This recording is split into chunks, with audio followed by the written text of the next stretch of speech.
안녕하십니까. 자, 오늘은 항공사 승무원의 투자라는 제목으로 잠깐 얘기를 하려고 합니다.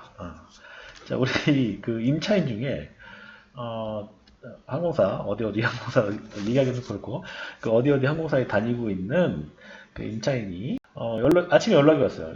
자기가 오피스텔을 하나 투자를 하고 싶은데 어떻게 해야 될까요? 이걸 물어보는 거예요. 그래서 이제 제가 가급적이면 투자와 관련된 부분들은 방송을 잘 안 하려고 하는 거예요. 그 뭐냐면은 그 전략 아니면 투자 방향 무슨 전망 뭐 이런 거에 대한 내용을 올리면 내용이 되게 많이 나오죠. 그런 조회수도 많이 나오고 알고 있어요. 그런데 일단은 이 공인중개사라는 직업 자체가 좀 객관적이어야 되는 부분이 좀 많이 있거든요.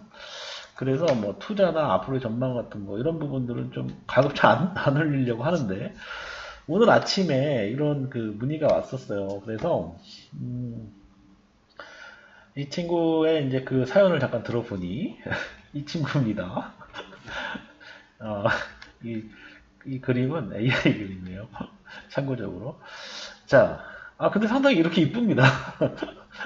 그 임차인이 그 진짜 항공사 다니고 있으니까.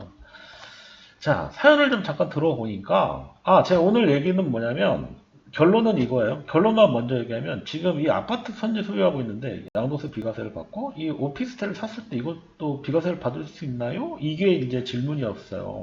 굉장히 간단한 내용이라고 저는 생각을 했는데 의외로 정말 모르는 부분들이 많구나. 부동산에 관련된 부분 중에서 이 양도에 대한 기본을 많이 몰라서 나중에 손해볼 수도 있겠구나라는 그런 생각을 좀 많이 했어요. 그래서 그 정말 그 기본 중에 기본인 내용을 가지고 제가 설명을 할 겁니다. 근데 많이 아시는 분들은 오늘 내용 패스하셔도 돼요. 그런데 그냥 양도에 대한 기본적인 내용을 잘 모르겠다 싶은 분들은 끝까지 봐주시면 될 것 같네요. 한번 설명을 좀 드려볼게요. 자, 이 친구는 이제 30대입니다. 30대. 우리나라 모 항공사에 다니고 있고, 이제 어릴 때부터 이제 항공사에 있었기 때문에 돈을 열심히 모았어요. 모아가지고, 서울에 있는 아파트를 하나 소유를 하고 있습니다. 근데 이 아파트에 이제 전세를 하나 이제 준 거죠. 그래서 전세 임차인이 있는 상태입니다. 본인이 실제로 이 아파트에 매수를 처음 했을 때 당시에 들어가서 살았고, 그 다음에 거주했고, 이제 소위 이제 보유, 시간이 좀 지난 거예요. 한 6년 이상 된 것 같습니다. 자, 그러면은 지금 아무것도 없는 상태라고 가정하면, 이 아파트는 어떻게 되나요? 그야말로 비과세 대상이 되죠. 왜냐면 1세대 1주택이니까. 한 사람이 한 주택을 소유하고 2년 이상 됐고, 그 다음에 또 거주도 서울 지역이니까 6년 전에는 이제 조정대상 지역 안에 있었죠. 그러니까 당연히 거주도 했었어야 돼요. 그래서 2년 이상 거주를 했고 결국은 비과세 요건을 갖춘 상태입니다. 이 사람은. 자, 이 상태인데 오피스텔을 하나를 지금 매수를 하고 싶다고 얘기를 하는 거예요. 자, 그러면은 이 오피스텔을 샀을 때 그러면 그 이후의 상황은 사실 고민을 안 하고 이제 문의를 한 거예요. 처음에 저한테. 근데 당연히 오피스 사면 자기가 들어가서 살고 뭐 이따 나중에 뭐 아파트 팔고 이러면 되겠지 이렇게 생각을 했던 겁니다. 왜냐면 아파트는 비과세 요건이라는 거에 대한 그 기본은 알고 있었어요. 그런데 이 오피스텔이 이거 샀을 때 이 오피스텔이 만약에 예를 들어서 주택이다 그러면 어떻게 될까요? 1세대 2주택이 되는 거죠. 1세대 2주택. 1세대 2주택 되면 어떻게 될까요? 이 아파트 앞에 있는 아파트는 비과세 대상이 안 되는 거예요. 그럼 어떻게 될까요? 둘 중에 먼저 어떤 걸 팔더라도 팔게 되면 양도소득세가 나오겠죠. 자, 이거는 제일 일반적인 양도세 비과세 요건에 대한 얘기를 한 겁니다. 이거 제가 뭐 법을 찾아서 잠깐 설명을 드리면, 이거 소득세법 시행령에 나오는 내용이잖아요. 오늘은 웬일로 빠르네요. 네. 쭉, 네, 역시. 네, 그렇죠. 여기서 보면, 네, 여기 1세대 1주택의 범위라는 게 나오잖아요. 이 1세대 1주택의 이 범위 안에 들어가는 이 내용이 뭐 그러니까 보유기간이 2년이고 여기 보시면 보유기간이 2년. 그 다음에 조정대상 지역 안에 있을 때 거주기간이 이상인 것. 이럴 때 1세대 1주택이니까 비과세 된다. 이 뜻이잖아요. 그런데 지금 이 상태에서 자, 이 상태에서 자꾸 이 언제가 나오니까 좀 되게 민망하고 이게 좀 괜히 올렸나 싶기도 하고. 자, 이 상태에서 이 오피스텔을 매수를 일단 하잖아요. 그러면 이 오피스텔의 용도에 따라서 이 아파트가 1세대 2주택에서 비과세 대상이 될 수도 있고 안 될 수도 있고 여러 가지 상황이 생길 수 있죠. 자, 첫 번째. 오피스텔을 업무용 용도로 예를 들어서 매수를 했다. 그럼 어떻게 될까요? 업무용은 주택이 아니니까 아파트는 언제 매도를 하더라도 그거는 그야말로 비과세 대상이 됩니다. 자, 그런데 오피스텔을 내가 주거 목적으로 들어가서 살려고 주택으로, 그러니까 부가세를 환급받지 않고, 참고로 이 오피스텔은 분양권입니다. 분양권. 새집이에요, 새집. 자, 이 오피스텔을 주택으로 사용하기 위해서 이걸 샀다고 가정할게요. 자, 그러면 어떻게 될까요? 그러면 주택이잖아요. 그러면 1세대 2주택이 되는 거죠. 그러면 이 아파트는 비과세 대상이 아니니까 양도세를 물어야 되는 상황이 생기잖아요. 그럴 때 어떻게 되냐? 이 오피스텔과 아파트를 비교해서 양도 차익이 적은 걸 먼저 팔고 나중에 그 판 다음부터 2년이 지난 다음에 그 나머지 걸 팔게 되면 비과세를 받을 수 있다. 그쵸? 아파트가 지금 현재 많이 올랐답니다. 지금 제가 잠깐 듣기로는 6억에 샀는데 많이 오른 걸로 지금 들었어요. 그러면 제가 설명을 할 때 투자 방향을 설명을 할 수밖에 없잖아요. 이 오피스를 산다고 했으니까. 그러니까 투자 방향을 설명할 때 이거는 업무용으로 사서 업무용으로 갖고 있다가 소위 사업자가 들어오게끔 이제 임차인이 사업자가 들어오게끔 운용을 하다가 그러면 주택이 아니니까 아파트를 팔고 난 다음에 이거를 주택으로 바꾼다든지 할 수 있는 방법이 있다. 대신 업무용으로 사게 되면 어떻게 될까요? 기본적으로 업무용으로 샀다 그러면은 부가세를 이제 주택으로 바꾸는 순간에 부가세를 다시 토해내는 상황이 생길 수 있다. 그쵸? 그거는 뭐 당연히 토해내는 거니까. 자, 이런 구조가 돼 있어요. 자, 여기까지는 일반적인 투자에 대한 얘기를 한 겁니다. 그러니까 지금 결국은 오늘 어쨌든 계약을 했어요. 생각보다 굉장히 좀 저렴한, 그러니까 시세보다 저렴하게 이제 매수를 했어요.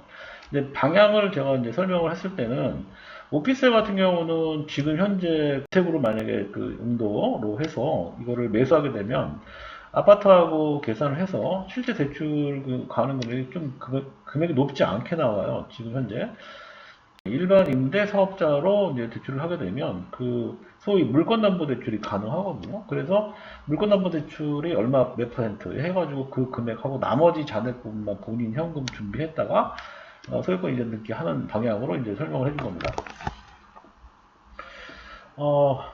사실 굉장히 잘했어요. 제가 보기에는 굉장히 잘한 것 같아요. 거의 뭐 시세, 이제 향후에 이제 제가 봤을 때는, 이제 객관적으로 봤을 때는 지금 시세에 비해서 상당히 좀 싸게 샀거든요. 이제 그거를 이제 운용을 하다가 이제 나중에 이제 매도를 할 수 있겠죠. 자, 제일 좋은 그림이 뭘 것 같으세요? 이렇게 지금 진행할 때 어떤 그림이 가장 좋을까요? 제가 한번 설명을 드려볼까요? 자, 금액까지 좀 말씀을 드릴게요.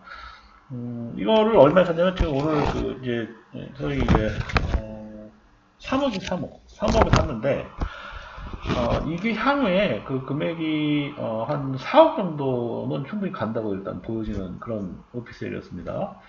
자, 그러면, 이 오피스텔 같은 경우는 이제, 1억 정도의 이제 소위 이제 양도 차익이 생길 수 있잖아요. 그래서, 지금 같은 이런 거를 컨설팅할 때 가장 좋은 그림이 뭐냐? 그러니까 비과세를 받을 수 있는 요건들을 맞추는 그림을 좀 그리는 겁니다. 자, 첫 번째, 아파트를 갖고 있는 상태에서 오피스텔을 매수할 때 오피스텔 주택을 매수하면 안 돼. 이거는 기본적으로 일반 임대사업자를 내고 일반 임대사업자 업무용 용도의 오피스텔로 등기를 치는 겁니다. 그러면 아파트는 기본적으로 비과세 요건을 갖고 있다고 했잖아요. 그러면 비과세 요건을 가지고 있는 상태로 그대로 갖고 가다가 서울 지역이다 보니까 이게 시간이 지나면 이제 금리가 떨어지면 아파트는 계속 금액이 올라갈 수 있어요. 그럴 때 소위 이제 꼭지점까지 갔다가 그 아파트를 이제 소위 팔고 그 다음에 그러니까 제가 이런 투자 관련된 부분에 대한 설명을 제가 이제 부동산에서는 좀 할 수는 있어요. 기본적으로 와서 이런 물건 이렇게 설명을 할 수 있는데 방송에서 하니까 굉장히 민망하네요. 자, 어쨌든, 아파트를 소위 이제 좀 금액대가 올라갔을 때, 지금도 사실 많이 올라가 있지만, 제가 보는 전망은 사실은 아파트가, 서울 지역 아파트 중에서도 이 해당 지역에 있는 아파트 같은 경우는 떨어질 거라고 보지 않아요. 그런데, 아파트가 이제 올라가잖아요. 그러면 그 올라가 있는 상태에서 더 추가적으로 이제 더 올라가게 되면, 소위 꼭지점까지 가는 어떤 시점이 나올 겁니다. 그때 매도를 하는 거예요, 매도를 하게 되면, 지금 오피스텔 매수한 상태지만 이걸 업무용으로 간다고 했잖아요. 그러면은 아파트는 당연히 비과세를 받겠죠. 자, 그리고 오피스텔이 3억에 삽니다. 한 4억 정도의 차이가 이제 난다고 봤잖아요. 지금 상황이. 그러면 양도 차익이 1억이잖아요. 그러면 어떻게 되겠습니까?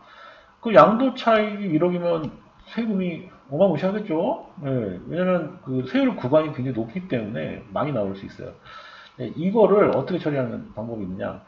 오피스텔을 업무용으로 해서 등기를 치면은 부가세까지 환급 받았잖아요. 그러면 나중에 이거를 전세를 주거나 전입 가능한 주택으로 바꿔서 업무용에서 주택으로 바꿔서 임차를 주는 거예요. 그러면은 그때부터는 주택이 되는 거잖아요.